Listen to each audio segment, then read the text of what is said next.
Hello guys, সকলকে স্বাগত জানাই এইচ ভিডিওটির নতুন আরেকটি ভিডিওতে। তো আজকের এই ভিডিওটিতে আমরা যে ফোনটি নিয়ে কথা বলবো সেটি সম্পর্কে আপনি জানলে আপনার চোখ কপালে উঠে যেতে বাধ্য, কারণ এতটা হাই কনফিগারেশন ফোন আপনি যে বাজেটে পাবেন সেটা কিন্তু সত্যিই অবিশ্বাস্য একটি বিষয়। তো আজকে আমি কথা বলবো ইনফিনিক্সের সবচেয়ে আপগ্রেড একটি ফোন এবং সেটি কার্ভ ডিসপ্লের ফ্ল্যাগশিপ ফোন, সেই ফোনটি নিয়েই। তো এই ফোনটির যে সকল ফিচার রয়েছে সেটি আপনি জানলে কিন্তু আপনি রীতিমতো চমকে যাবেন। সেক্ষেত্রে বলা যায় যে একটি স্বপ্নের ফোন হতে চলেছে ইনফিনিক্সের এই নতুন ফোনটি। তো গাইজ, আজকে আমি কথা বলবো ইনফিনিক্সের যে নতুন ফ্ল্যাগশিপ ফোনটি রয়েছে ইনফিনিক্স 0X, এই ফোনটি নিয়ে।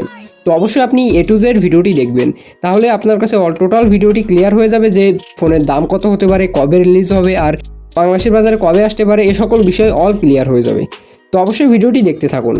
আর যারা চ্যানেলে নতুন, প্লিজ আমাদের চ্যানেলটিকে সাবস্ক্রাইব করে দিন, কারণ আমরা এই ধরনের টিপস অ্যান্ড ট্রিক্স ভিডিও এবং ফোন রিভিউ ভিডিও সবার আগে আপলোড করি। তো অবশ্যই সাবস্ক্রাইব করে রাখবেন এবং পাশের বেল আইকনটাও বাজিয়ে রাখবেন। তো চলুন শুরু করা যাক।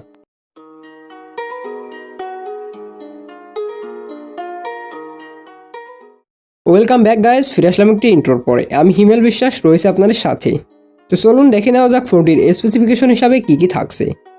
গাইজ, ফোনটিতে ডিসপ্লে সেকশনে থাকবে 6.85 ইঞ্চি একটি সুপার অ্যামোলেড ডিসপ্লে এবং এখানে পিপিআই ডেন্সিটি থাকবে 392 পিপিআই ডেন্সিটি। তো বলা যায় যে এক কথায় সুপার অ্যামোলেডের সাথে 392 পিপিআই ডেন্সিটি আপনার ডিসপ্লের ক্ষেত্রে খুবই ভালো হবে এই ফোনে। আর ফোনটিতে আপনি কার্ভ ডিসপ্লে সাপোর্ট পাচ্ছেন, যেটা ইনফিনিক্সের তরফ থেকে প্রথম এই ফোনে দেওয়া হয়েছে।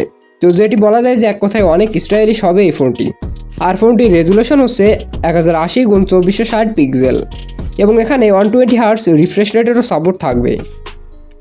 ফোনটিতে প্রসেসরের দিক থেকে ইউজ করা হয়েছে মিডিয়াটেকের হিলিও G96, একটি গেমিং প্রসেসর।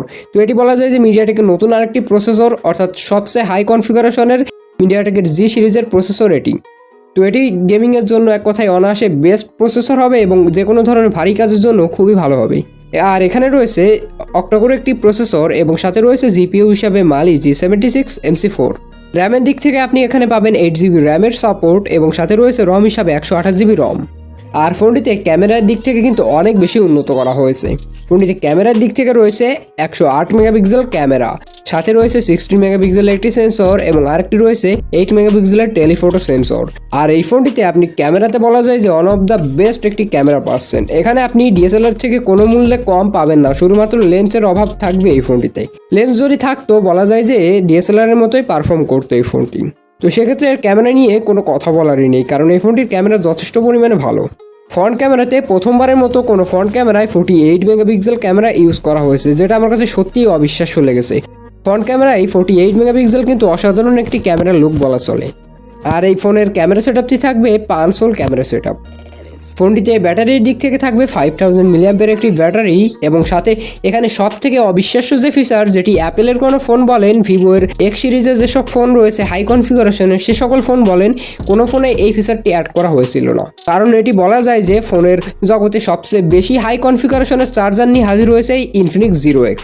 কারণ এখানে রয়েছে 160 ওয়াটের একটি ফাস্ট চার্জার। 25,000 টাকা বাজেটে 65 ওয়াটের একটি ফাস্ট চার্জার দেখি। আর যদি একটু বাজেট বাড়ানো হয় সেক্ষেত্রে আমরা দেখি 100 ওয়াটের অথবা 120 ওয়াটের, কিন্তু সেটির সম্পূর্ণ উল্টো একটি কাজ করেছে এই ইনফিনিক্স। এখানে 160 ওয়াটের ফাস্ট চার্জার যেহেতু দিয়েছে, সেক্ষেত্রে আপনি বুঝতে পারছেন কতটা উন্নত এর চার্জিং কোয়ালিটি।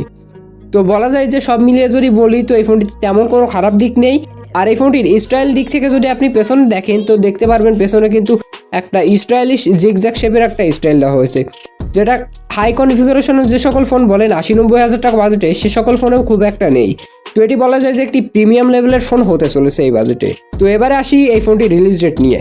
বন্ধুরা, এই আগামী 13 সেপ্টেম্বর এই ফোনটি গ্লোবালি লঞ্চ হয়ে যাচ্ছে। আর বাংলাদেশের বাজারে গ্লোবালি লঞ্চ হওয়ার যেহেতু 1-1.5 মাস পরে আসে, সেক্ষেত্রে আপনি আগামী মাসে এই ফোনটি বাংলাদেশের বাজারে হয়তো পেয়ে যাবেন। আর ফোনটির প্রাইস কত হতে পারে, ফোনটির প্রাইসের ব্যাপারে কিন্তু এখনও ইনফিনিক্সের তরফ থেকে কোনো অফিসিয়াল নিউজ আসেনি। তবুও যেটুকু জানা গিয়েছে সেক্ষেত্রে বলা যায় যে এই ফোনটির প্রাইস হতে পারে 35,000 টাকা মতো। সেক্ষেত্রে যদি বাংলাদেশে 35,000 টাকা বাজেটে আপনি অফিসিয়ালি এই ফোনটি পেয়ে যান, তো আমি বলতে পারি যে 35,000 টাকা বাজেটে সব থেকে বেস্ট ফোন হবে এটি তাহলে। তো গাইজ, ফিরে আসবো নতুন কোনো ভিডিও নিয়ে। এতক্ষণ সাথে থাকার জন্য ধন্যবাদ। আর যারা চ্যানেলে নতুন অবশ্যই সাবস্ক্রাইব করে রাখুন। ধন্যবাদ।